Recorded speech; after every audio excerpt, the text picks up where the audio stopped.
And with that, round 2 is now over. Whew! Hard to believe that we're already halfway through the film school challenge. But enough with that. I would just like to say now that I am sorry to say, but Lego Hub TV has been eliminated from the challenge.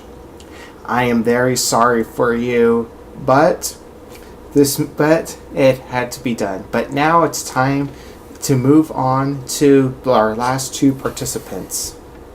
But now that we are done with round 2, I would now like to introduce our last 2 participants, who are Mr. Lego Builder 987 and M. Hutchinson 007, to challenge number 3. Now this challenge is going to be a lot trickier than the first 2, so I just want to forewarn you now. But anyway, I digress. So challenge 3 is...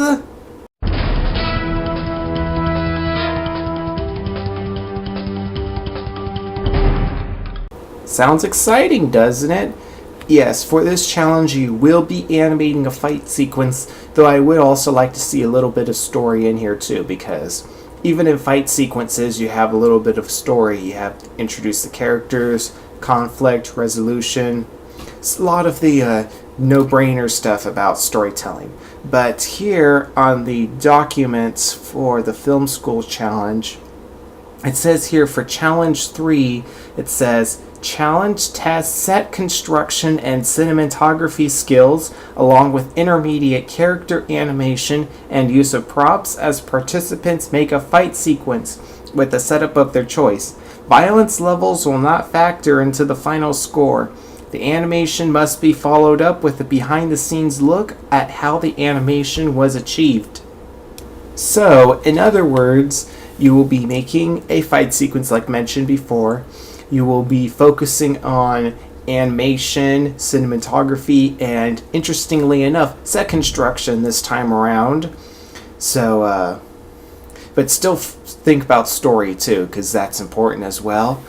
But also remember that behind the scenes look, because fight sequences can be really dynamic to create this really interesting motion. So by putting in the behind the scenes portion of it, it really gives us an insight into how you did certain moves and such and stuff like that.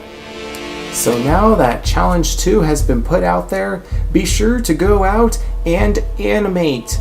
Get your entries done, and also don't forget to head to the behind the camera page on the Mustache Maniacs Film Co website. You have lots of good resources there that you can look into to help improve your different skills if you feel like you need to. Yeah, I also heard that later today the voting for the second Mustache Maniacs Film Co Fan Choice Awards officially opens, but before you do that, be sure to get your entries done, and good luck.